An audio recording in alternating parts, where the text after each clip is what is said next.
साथीहरू यो छेपारोले के भन्दैछ एकछिन सुनौ है। अब हामी नेपालमा एक नम्बर कम्युनिस्ट पार्टी भइ नै सकेका छौँ। एक नम्बर कम्युनिस्ट पार्टी भइ नै सकेका छौँ। एक नम्बर कम्युनिस्ट पार्टी भइ नै सकेका छौँ। कसैले भ्रम नपाले हुन्छ, कसैले अहङ्कार गरेर घमण्ड गरेर आफ्नै साथीहरूको तेजोवध गरेको बलमा हामी पहिलो नभने हुन्छ। जसले जनताको मन जित्ने पार्टीहरूको एकताको भावनालाई अगाडि बढाउने, राष्ट्र प्रेम गर्ने, देशलाई माया गर्ने, जनतालाई माया गर्ने र एकताको तागत लिएर आउने नेपाली कम्युनिस्ट पार्टी एक नम्बर पार्टी बनि नै सक्यो। म के भन्न चाहन्छु आदरणीय कमरेडहरू र जनसमुदाय, हामी हिजो पञ्चायत विरोधी आन्दोलनका नेता हौँ।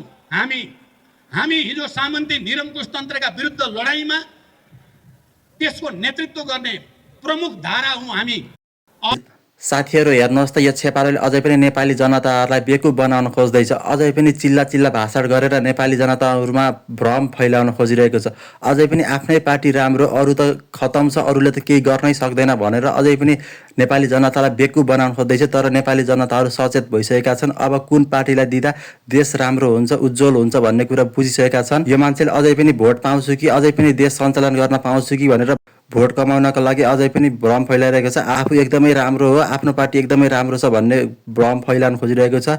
30-40 वर्षदेखि शासन गर्दै आउँदा यो देशको हालत यस्तो बनाए यी नेताहरूले, अब पनि यी नेताहरूलाई भोट त कदापि दिनु हुँदैन। मलाई त लाग्छ अब प्रचण्डले वडाध्यक्षको पदमा उठ्यो भने पनि यसले जित्न सक्दैन।